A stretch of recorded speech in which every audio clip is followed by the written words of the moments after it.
본문에서 사도 요한은 적그리스도에 대해서 가르치고 있습니다.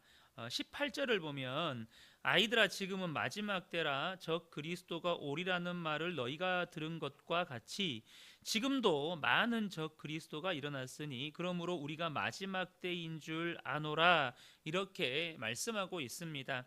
여기서 적그리스도에서 적이라는 단어는 안티라는 단어입니다. 그래서 반대의 의미를 담고 있는 단어로 적 그리스도를 문자 그대로 번역하면 그리스도를 반대하거나 그리스도를 대신하는 것이라고 번역할 수가 있습니다.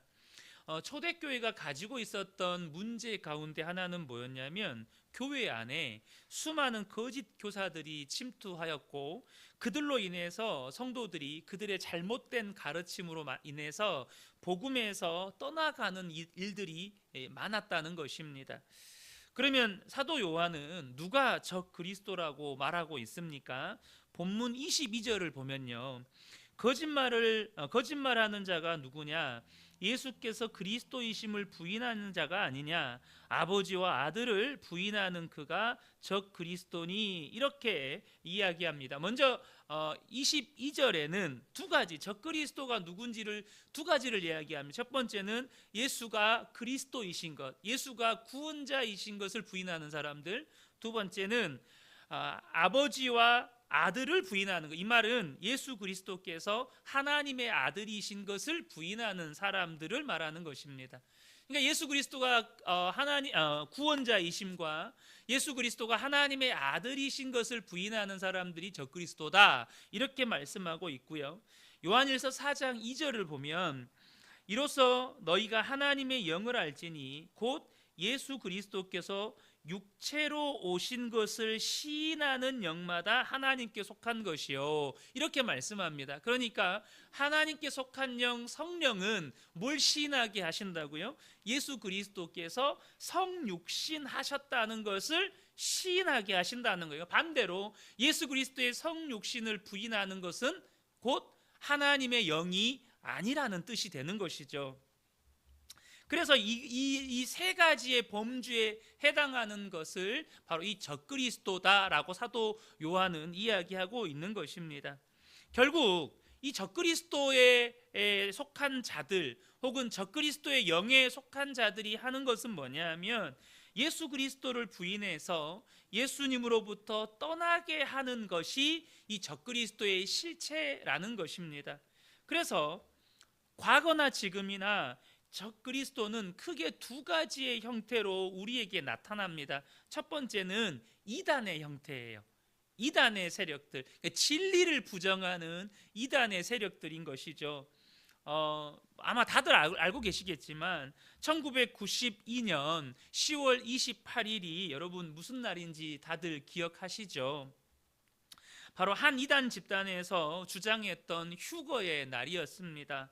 다가올 미래를 준비하라라는 말에서 다자와 미자를 따서 이 다미선교회라는 이름을 붙이고 활동했던 단체인데 지구의 종말이 닥칠 것이고 믿는 자들은 하늘로 그날 1992년 10월 28일에 이렇게 들림 받는다고 이렇게 주장했던 단체입니다. 이 노스트라다무스가 예언했던 1999년 7월보다 7년 먼저 이 휴거가 혹은 이 종말이 일어난다고 예언했기 때문에 정말로 많은 사람들이 이 종말론에 빠져들었습니다.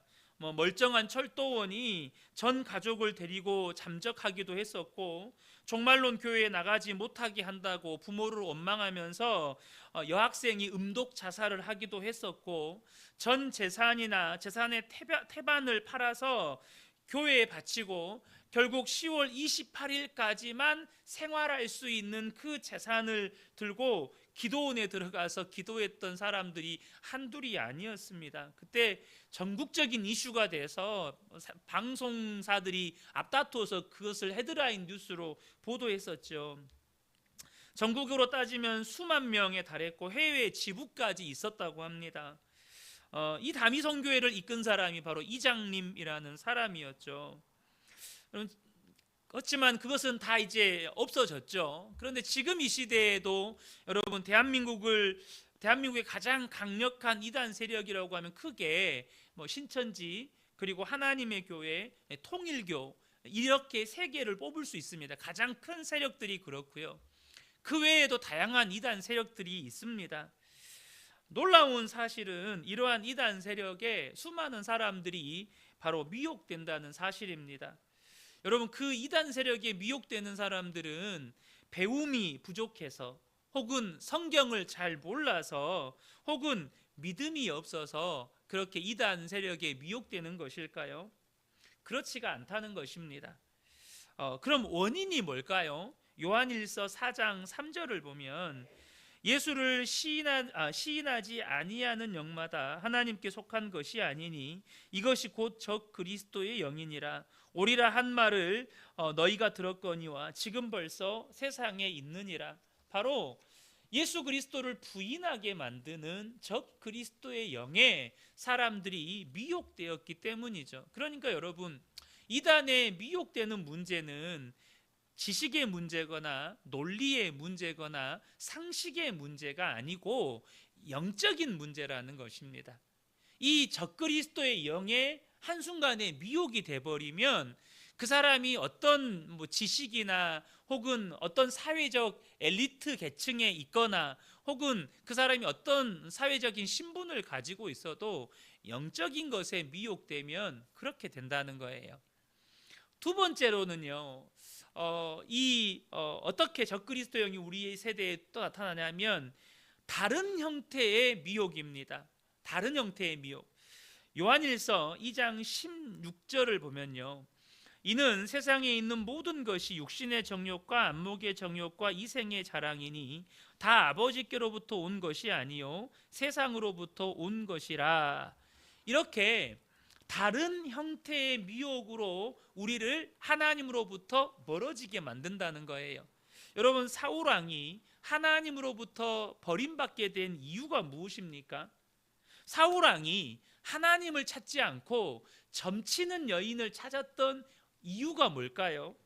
그것은 요한일서 2장 16절을 통해서 해석을 하면 그가 하나님보다 육신의 정욕과 안목의 정욕과 이생의 자랑을 더 사랑했기 때문입니다. 사탄은 끊임없이 우리가 하나님이 아닌 다른 것을 사랑하도록 미혹하는데요, 디모데후서 3장 2절을 보면 특별히 이 시대에 사탄이 무엇으로 우리를 하나님보다 더 사랑하도록 미혹하게 만드는지가 명확하게 나옵니다. 크게 두 가지예요. 자기를 사랑하고 돈을 사랑하게 만든다는 것입니다. 그러니까 하나님보다 다른 그 무언가를 더 사랑하도록 우리를 미혹하는데, 말세에 사단이 강력하게 역사하는 것이 자기 사랑, 돈 사랑이라는 것입니다. 그래서 자기를 사랑하고 돈을 사랑하니 결국에는 예수님을 부인하고 예수님을 떠나게 되는 거예요. 이렇게 적그리스도의 영에 의해서 성도들이 미혹됨으로 말미암아서 하나님을 떠나게 되기도 하는데요, 또 다른 성도들이 하나님을 떠나게 되는 이유가 있는데 그것은 뭐냐면 신앙의 회의에 빠지기 때문입니다.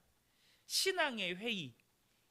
우리가 지금 창세기 주일날 창세기 말씀 나누면서 야곱이 신앙의 좌절과 체념 가운데 오랜 시간 동안 살았다고 잠깐 우리가 나눴었잖아요. 오늘날 많은 성도들이 예수님을 떠나게 되는 이유 중에 하나가 이 신앙의 회의에 빠지게 되기 때문이에요. 그러면 성도들은 언제 신앙의 회의에 빠지게 될까요? 첫 번째는 뭐냐면 감사를 잃어버릴 때입니다. 하나님이 주신 은혜에 대한 감사를 잃어버릴 때 신앙의 회의에 빠진다는 거예요. 여러분, 사람의 마음은요 언제나 무언가로 채워지게 되어 있습니다. 그래서 아무것도 빈 상태로 머물러 있는 경우가 없어요. 그래서 우리의 마음에 감사가 없으면 무엇이 차오를까요? 서운함과 원망이 그 자리를 차지하게 됩니다. 이스라엘 백성들이 출애굽 과정에서 정말 엄청난 은혜를 경험했습니다. 아마 여기 계신 성도님들 중에 그 중에 하나라도 내가 경험했으면 좋겠다, 아마 대부분 그러실 거예요. 하나만이라도 내가 경험했다면 내가 정말 똑바로 살 수 있을 건데, 아마 그런 생각들 하실 겁니다. 그런데 그들이 홍해를 건넜어요. 홍해를 건너기 전에 그들이 이제 홍해 앞에 섰잖아요. 그때 무슨 일이 있습니까? 뒤에서 애굽의 군대가 쫓아와요. 그러니까 하나님께서 애굽의 군대를 흑암으로 덮으셔서 이스라엘 백성들의 접근도 하지 못하게 만듭니다. 그리고 모세를 통해서 홍해를 가르시죠. 그렇게 이스라엘 백성들은 한 사람도 상하지 않고 홍해를 건넜습니다. 얼마나 큰 기적입니까? 그래서 그들이 홍해를 건넌 후에 미리암을 필두로 서서 서로 소고를 치면서 춤을 추며 하나님을 찬양했습니다. 감사가 넘쳤다는 거예요. 그런데 얼마 며칠 가지 못해서 그 감사는 사라지고 물이 없는 것 때문에 원망으로 바뀌기 시작합니다. 하나님이 그러니까 물을 공급해 주셨어요. 근데 또 얼마 가지 않아서 물을 주신 것에 대한 감사는 사라지고 먹을 것이 없다고 하나님을 또 원망하고 불평하기 시작했습니다.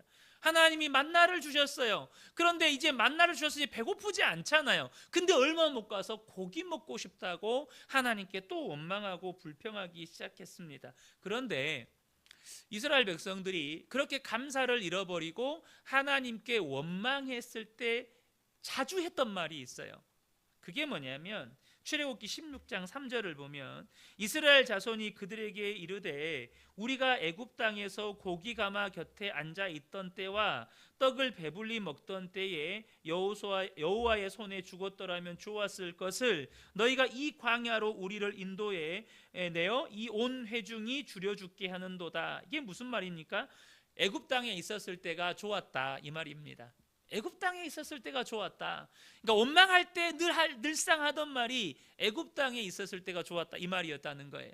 또 민수기 14장 3절을 보면 어찌하여 여호와가 우리를 그 땅으로 인도하여 칼에 쓰러지게 하려 하는가? 우리 처자가 사로잡히리니 애굽으로 돌아가는 것이 낫지 아니하랴. 그러니까 그들이 하나님 앞에 원망할 때 자주 했던 말이 크게 두 가지였습니다. 애굽 땅에 있었을 때가 좋았다. 차라리 애굽 땅으로 돌아가는 것이 더 낫겠다. 이 두 가지였다는 거예요. 여기서 오늘 설교와 직접적인 연관이 있지는 않지만 여러분 우리가 한번 잘 생각해 보시면 좋겠습니다. 혹 여러분들이 뭐 부부 관계에서나 자녀들 관계에서 뭔가 원망의 말이 나올 때요, 똑같은 말을 반복하고 있지 않은지 한번 점검해 보시면 좋겠습니다. 늘 원망하는 사람은 원망의 패턴이 항상 똑같습니다. 원망의 패턴이 거의 바뀌지를 않아요.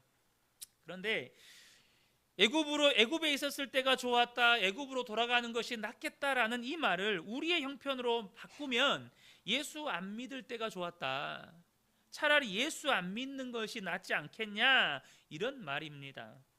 그런데 여러분, 무엇 때문에 이런 신앙의 회의가 찾아온 것입니까? 주신 것에 대한, 하나님이 베푸신 은혜에 대한 감사를 잃어버렸기 때문입니다. 감사를 잃어버리면 신앙의 회의가 찾아온다는 거야. 또 다른 두 번째 이유는 뭐냐면 하나님의 말씀이 내 삶의 실제가 되지 않을 때 신앙의 회의가 찾아옵니다.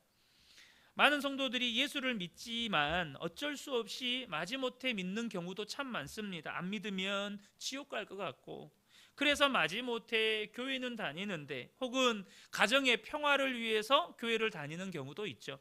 그렇게 다니는데 뭔가 신앙생활에 기쁨도 없고 감사도 없고 막 지치는 것이죠. 제가 몇 년 전, 아마 여러분 그때 다니엘 기도에 참석하신 분들도 이 이야기를 들으면 기억이 나실 거예요. 몇 년 전 다니엘 기도회 때 무속인들을 대상으로 전도 사역을 하시는 한 목사님, 그 목사님 성함이 임종원 목사님이셨는데, 그 목사님 간증 중에 어느 부부 무당 집에 찾아간 이야기를 하신 적이 있어요. 이제 그곳으로 성령님이 인도하셔서 가셨는데, 이제 그 남편 박수무당과 이 목사님 사이에 그 영적인 그 기싸움을 하다가 이렇게 남편이 이렇게 나가 떨어지게 돼요. 그런데 놀라운 사실은 이 두 분 모두가 주일학교 교사 출신들이었다는 거예요. 주일학교 교사 출신들.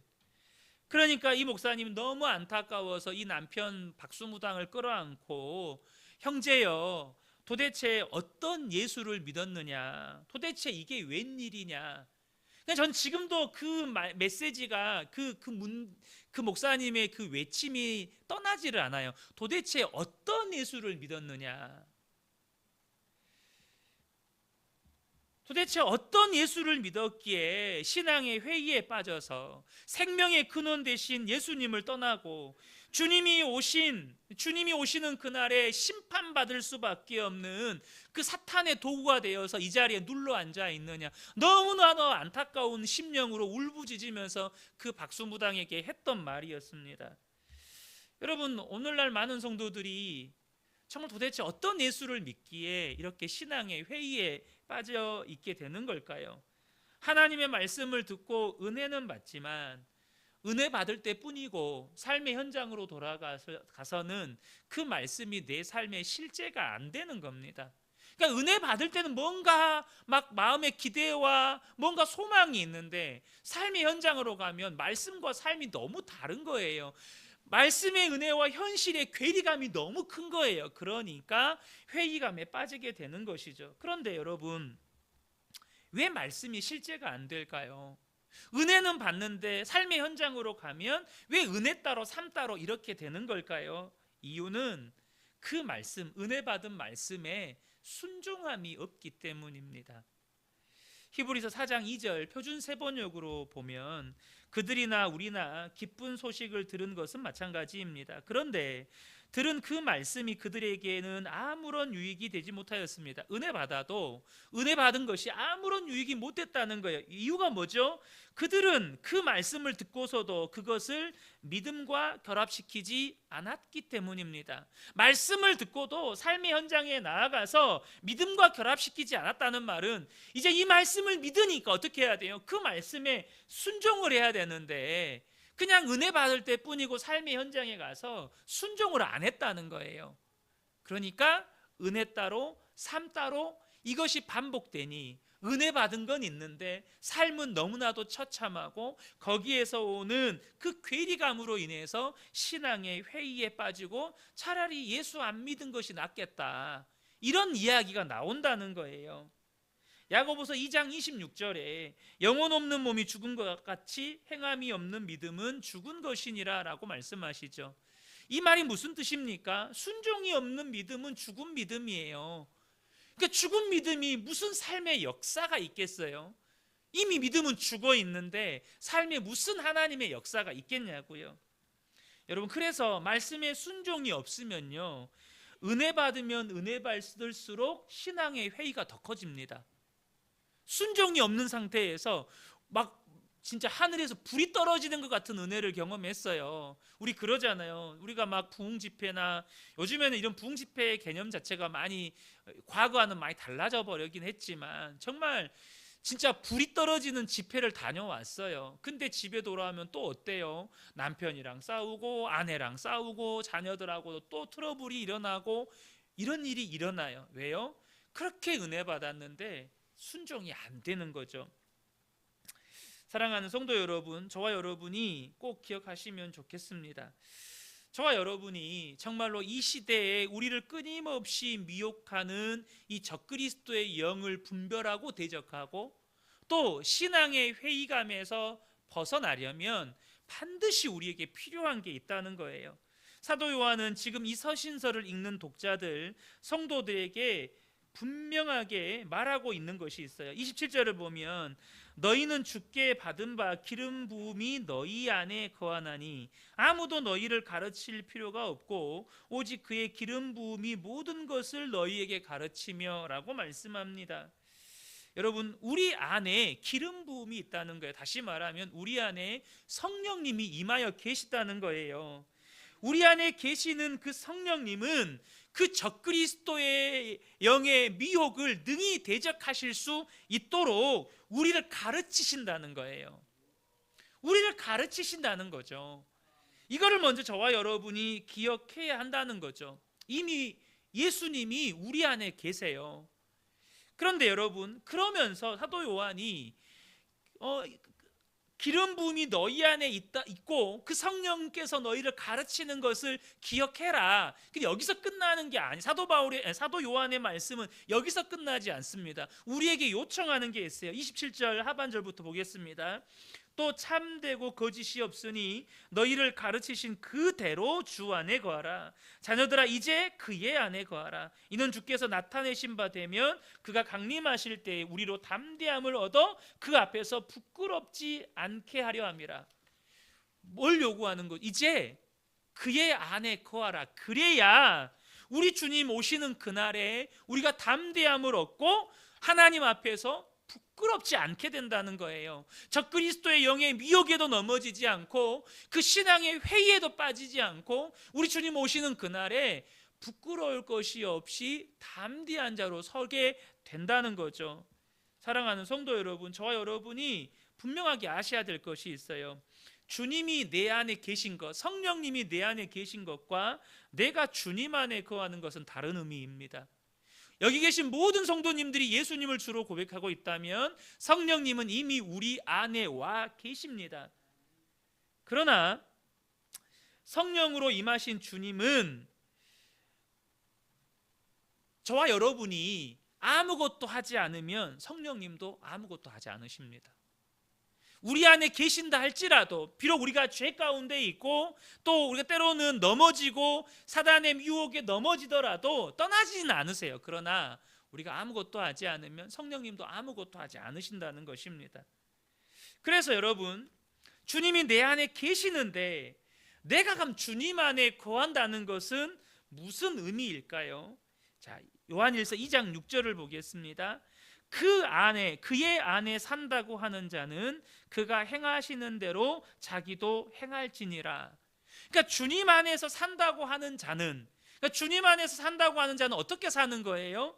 그가 행하시는 대로, 주님이 행하시는 대로, 주님이 말씀하시는 대로 나도 행해야 한다는 거예요. 그러니까 여러분, 주의 말씀에 순종하며 사는 것이 주님 안에 거하는 것이라는 겁니다. 저는 우리 성도님들께 정말로 주님 안에 거하기 위해서 정말 도전 드리고 싶은 게 있어요. 그게 뭐냐면 순종의 훈련을 계속 하시라는 겁니다. 말씀에 순종 훈련 하시라는 거예요. 기독교의 유명한 기독교 철학자인 키에르케고르가 예수님의 찬미자가 되는 것은 예수님의 추종자가 되는 것보다 훨씬 쉽다라는 말을 했어요. 그러니까 우리가 하나님을 얼마든지 우리의 입술로 찬양은 할 수 있어요. 근데 추종자가 되는 건 다른 문제라는 거예요. 차원이 다른 문제라는 거예요. 여러분, 하나님은 우리의 찬송을 기뻐 받으십니다. 그러나 여러분, 하나님이 더 원하시는 건 우리가 하나님께 온전히 순종하는 자가 되기를 원하신다는 거예요. 그래서 여러분, 진정한 찬송은요, 우리가 예배 때 하나님 앞에 입술로 찬양하는 것, 마음 다해 힘 다해 뜻 다해 찬양하는 것 정말 중요하지만 진정한 찬송은 삶으로, 순종의 삶으로 드리는 예배인 것이에요. 순종의 삶으로 드리는 예배. 순종이 성도님들에게, 우리 믿는 성도에게 정말로 중요한 이유는 순종이 내 삶에 하나님이 역사하시는 길이기 때문에 그렇습니다. 순종이 없으면 내 삶에 하나님의 역사하심도 없다는 거예요. 그래서 내 삶에 하나님의 역사하심이 없는 사람들이 신앙의 회의에 빠지게 되는 것입니다. 시편 119편 35절부터 37절을 보면 이 시편 기자의 간절한 기도가 나와 있어요. 이것이 저와 여러분의 기도가 되었으면 좋겠습니다. 나로 하여금 주의 계명들의 길로 행하게 하소서.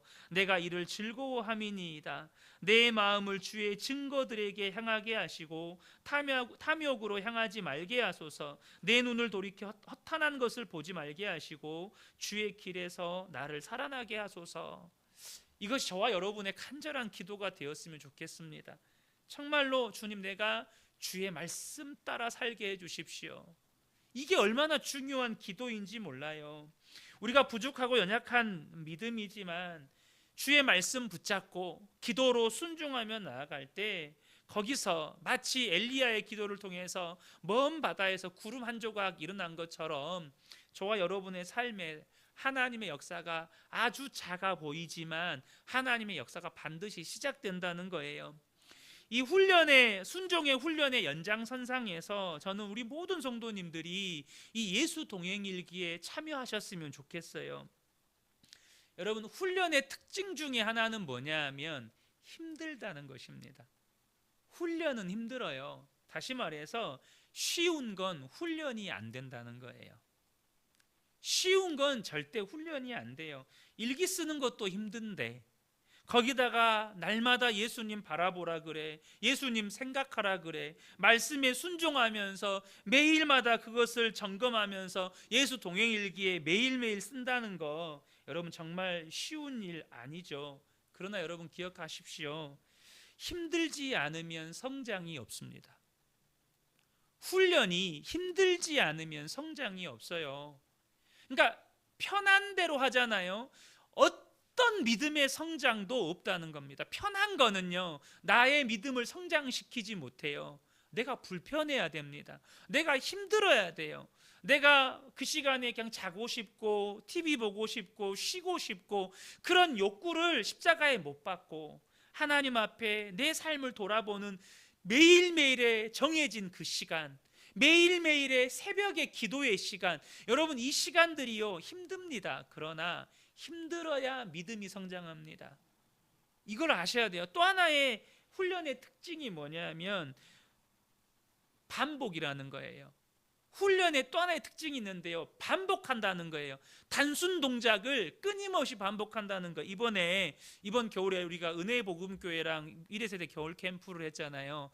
거기 청년 중에 한 친구가 담양에 있는 11 공수 특전사 군인이었거든요. 근데 휴가를 내가지고 이 캠프에 참여를 했어요. 근데 특전사는 늘 몸을 단련해야 되잖아요.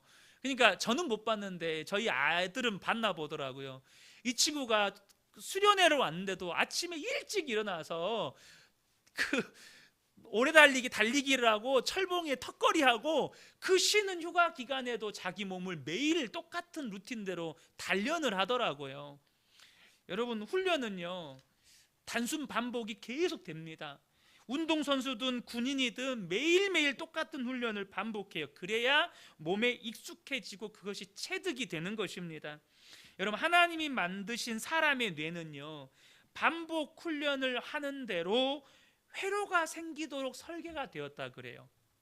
반복 훈련을 하면 거기에 뇌에 회로가 생긴대요. 제가요 예수 동행일기 3년 넘게 쓰고 있잖아요. 그러니까 저녁에 예수 동행일기를 이제 안 쓰면 불편해요. 제가 이제 뭐 특별한 일이 있어서 1년에 몇 차례 못 쓸 때가 있거든요.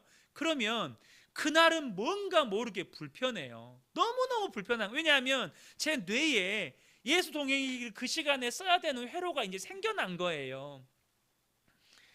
사랑하는 성도 여러분, 좋은 것은 훈련하셔야 됩니다. 유익이 되는 건 훈련하셔야 돼요. 그래야 내 몸에 체득이 되는 겁니다. 그래서 날마다 예수 동행일기를 힘들지만 쓰는 것을 반복하면 어느 순간 주님과 동행하는 삶, 그리고 계속해서 그러한 나의 삶을 점검하는 것이 내 몸에 체득되어 있게 되는 것입니다. 저는 정말로 이 마지막 때가 분명히 성경은 말씀합니다. 적 그리스도의 영이 이미 우리에게 와 있고 수많은 성도들을 미혹한다는 거예요. 저는 우리 성도님들이 이 적그리스도의 영에 미혹되지 않게 되기를 축복합니다. 또한 신앙의 회의에 빠지지 않게 되기를 축복합니다. 그래서 우리 성도님들이 정말로 마지막 날 우리 주님 앞에 서는 그날에 부끄러움 없이 담대함으로 하나님 앞에 설 수 있는 저와 여러분 되시기를 예수님의 이름으로 축복합니다. 아멘. 자, 우리 이 시간 우리 함승희 사모님부터 나오셔서 예수님과 동행했던 삶의 은혜들을 나눠주시면 감사하겠습니다.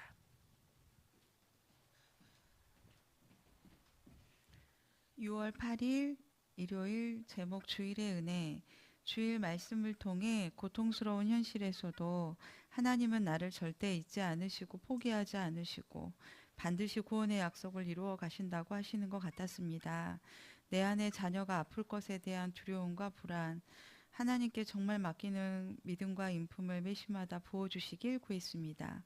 또한 자녀를 어떻게 만나가야 하는지, 하나님의 뜻이 무엇인지 말씀 따라 결단하고 싶었습니다. 내 불안이나 내 기준, 선한 자아가 앞서지 않아서 같은 실수를 반복하고 싶지 않았습니다. 반드시 해야 할 일 예배드리겠다고 결단했습니다. 그리고 주의 부르심에 응답하고 싶었습니다. 날마다 충성되이 일하여 저희 자녀들 자손들에게 거룩한 믿음의 유산을 물려주고 싶었습니다. 감기 기운이 조금 있어 약을 먹고 하루를 시작했는데 오후에 각자 자기가 원하는 대로 퍼지는 가족들을 보며 계속 몸을 움직이게 되었습니다. 한편으로는 오전에 슬러시 기계를 잘못 다루는 나로 인해 남편이 고생한 게 생각나 미안해 움직이기도 했습니다. 예전 같으면 남편에게 몸도 안 좋은데 계속 움직이고 있는 나를 알아주지 않았다고, 내가 원하는 방법과 때에 가족들이 도와주지 않았다고 때론 화내며 불평했었고, 그런지도 몰랐던 내 모습이 돌아봐집니다. 내일 새벽에도 성령님께서 내 안에 나와 가정과 사랑하는 이들을 찌르고 정말 고통스럽게 하는 죄에 하나하나 생각나 전멸될 그날까지 철저히 회개하고 십자가에 못 박길 구합니다. 이 일에 영적 민감성과 분별력, 순종할 힘과 능력도 구합니다. 나를 조금이나마 돌아볼 줄 아는 은혜를 주셔서 감사합니다. 주님, 오늘 주일에 은혜 주심, 부드러운 교회 영적 분위기 주심에 감사합니다. 가정과 교회를 향한 귀한 기도와 성김과 헌신에 감사합니다. 축복해 주세요.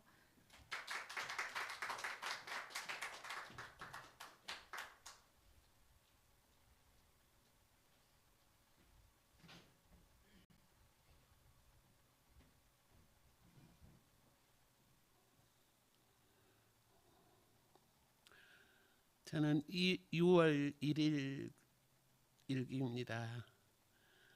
아무것도 염려하지 말고 오직 모든 일에 기도와 간구로 너희 구할 것을 감사함으로 하나님께 아뢰라. 그리하면 모든 지각에 뛰어난 하나님의 평강이 그리스도 예수 안에서 너희의 마음과 생각을 지키시리라. 아멘입니다. 새벽에 주셨던 말씀을 붙잡습니다. 내 마음에 주신 평강이 감사 기도 때문임을 알게 하시니 감사합니다. 날마다 더 깊은 감사로 나아가기를 기도합니다. 지난주 금요 기도회 때 남편이 교회 가려고 샤워하고 불평을 합니다. 지난주 추웠나 봅니다. 나는 남편에게 쏘아붙였습니다. 내가 제일 싫어하는 게 뭔 줄 아냐고. 불평하면서 무슨 일을 하는 게 제일 싫다고 말해버렸더니 바로 교회 안 간다고 누워버립니다. 오늘 주일 말씀을 들으며 하나님께 오랫동안 가족 구원을 위해 기도했는데 아직 한정 구름의 응답도 기미가 없는 것 같습니다. 그러나 하나님은 지금도 내 기도를 들으시고 계심을 확신합니다. 이제 남편과 가족을 위해 믿음으로 감사함으로 기도하게 하옵소서. 첫 주 식사는 김밥이었는데 한 주 비용이 많아 줄이려고 주먹밥을 만드는데 주방에서 봉사하시는 분들이 너무 고생이 많습니다. 비용을 좀 줄이려다 더 큰 걸 놓치고 있는지 모르겠습니다. 수고하시는 손길들에게 축복하여 주시길 기도합니다. 냉수 한 그릇이라도 주의 이름으로 대접하는 손길에게 상 주신다고 하시니 감사합니다. 예배전 기도할 때 성원사님이 정집사님을 위해 기도합니다. 우리가 기도했으면 액션을 취해야 될 것 같아서 하나님의 음성에 순종하는 마음으로 전화를 했더니 오랜만에 통화가 되었습니다. 얼마나 기쁘던지요. 다시금 같이 기도하고 같이 전도하고 같이 근혜교회 부흥을 위해 노년을 보내기를 원합니다. 이집사님과 정원사님의 섬김으로 오늘 나들이를 하게 하시니 감사합니다. 항상 순원들을 섬기려는 마음이 느껴집니다. 300년 이상 묵묵히 그 자리를 지켜온 왕버드나무가 너무 멋지고 인상적이었습니다. 이렇게 좋은 곳으로 오면 남편과 같이 오고 싶어집니다. 오늘도 함께 하신 주님께 감사드립니다.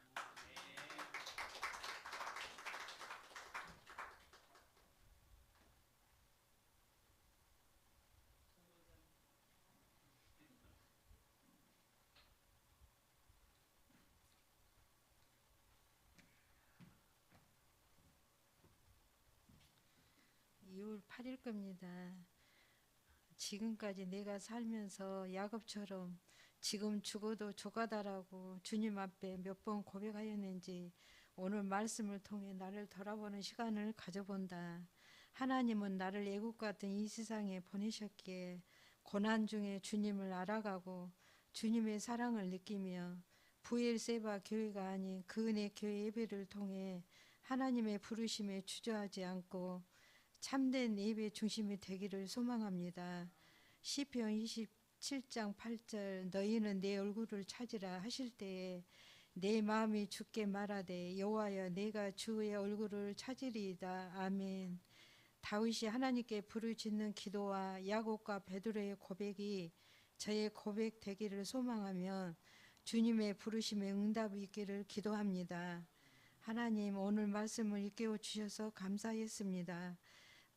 발목이 접질렀는데도 주방에서 일하신 정구사님과 집사님들이 해주신 점심밥 맛있게 잘 먹었습니다. 카페에 가서 수모임 나눔 감사합니다. 믿음이 없이는 이 찬양 주님께 올립니다. 감사합니다.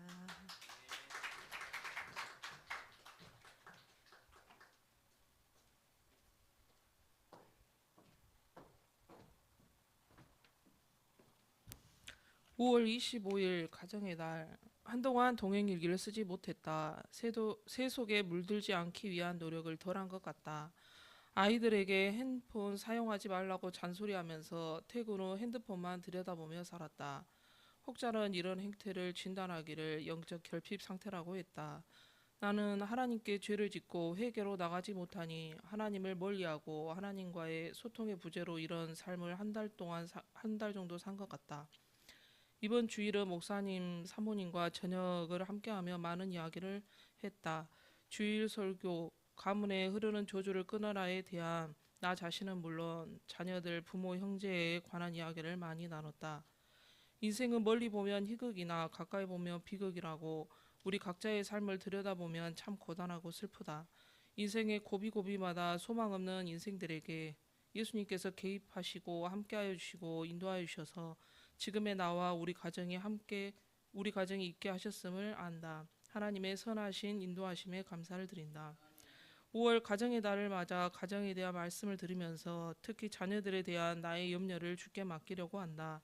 내 힘으로 할 수 없는 자녀들 문제를 순간순간 주님께 기도하며 지혜를 구해야 하겠다. 어제는 동아가 공깃돌 놀이를 하는데 잘 되지 않아 짜증을 부렸다. 당연히 안 해보니까 잘 안 되는 건데 궁시렁거리면서 4학년짜리가 세상이 없어졌으면 좋겠다는 말에까지 이르렀다. 공깃돌이 잘 안 된다고 세상 종말과 자기 비관을 하는 것을 보고 화를 낼까 하다가 차근차근 해보자고 인내심을 가지고 공깃돌 1개, 2개, 3개, 4개까지 성공시켰다. 성공한 동아보다 화를 안 내고 인내한 내가 더 기특했다. 동아도 엄마의 인내를 아는지 나를 안아주고 말을 예쁘게 한다. 할렐루야. 사랑밖에 없나 보다. 믿음, 소망, 사랑 중에 사랑이 제일이라고 하지 않는가. 하나님이 사랑이시니 우리도 서로 사랑하며 살아야겠다. 사랑은 오래 참는 거라고 하지 않는가. 하나님이 말씀으로 붙들어 주시고 지혜를 주셔서 막둥이와의 관계 개선을 해야겠다. 일터에서 가정이 돌아오면 핸드폰 유혹과 게으름을 내려놓고 아이들에게 관심과 사랑, 집안일을 부지런히 해야겠다. 사랑의 주님, 요즘 저의 한심한 모습 때문에 주님도 저도 괴로웠던 것 같습니다. 항상 말씀으로 붙들어 주시어 내 마음이 늘 주의 평강을 가득 담게 하시고 하나님과 기도로 나아감으로 늘 주와 소통하게 하소서. 주의 능력으로 나의 모든 죄를 이기게 하옵소서. 나의 의는 오직 나의 죄를 씻기는 예수님의 보혈의 능력을 믿는 믿음뿐임을 날마다 고백하게 하셔서 거룩하고 경건한 삶을 살아가도록 지켜주옵소서. 내 힘과 뜻대로 안 되는 자녀들의 모든 문제를 믿음으로 주께 맡기며 오직 주의 뜻대로만 인도하여 주옵소서. 악에서 건지시며 자녀들의 장래를 주님이 붙들어 주소서. 이 땅에 사는 동안 주님과 동행하는 삶을 살아가도록 인도하셔서 슬픔과 고통 가운데에서도 하나님만이 주시는 참 평화를 누리는 복된 인생 되게 하옵소서. 예수님의 이름으로 기도합니다. 아멘.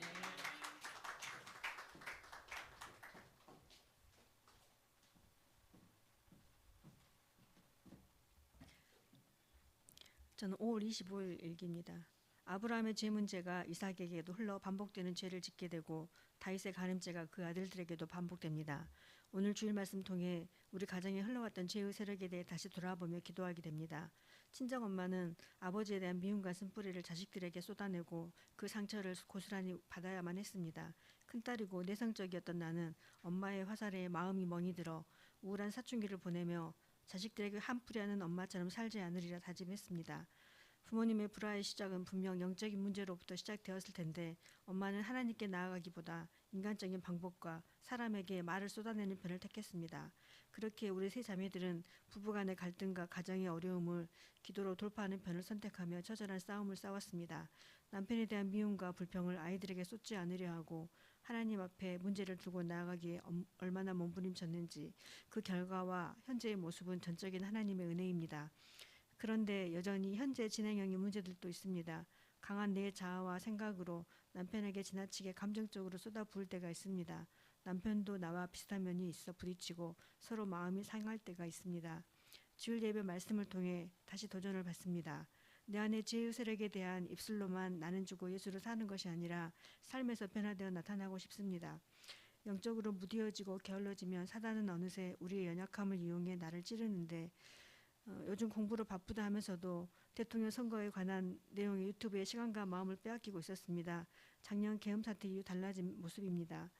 제가 규모 있는 생활, 주님께 집중하는 생활을 하기를 원합니다. 어제는 쌀 20kg를 들다가 허리를 삐끗했는데 몸도 움직일 수도 없고 허리를 굽힐 수도 없는 고통으로 힘들었고 예배 후에 최고사님이 해주신 사열 덕분에 허리의 통증이 놀랄 만큼 호전되어 감사합니다. 덕분에 시골에서 해야 할 일들을 하고 남편에게 맛있는 저녁을 차릴 수 있어서 감사합니다. 오늘 주일 예배 말씀을 집중해서 들으며 은혜 주시고 순모임 통해 함께 나눔하며 감사합니다.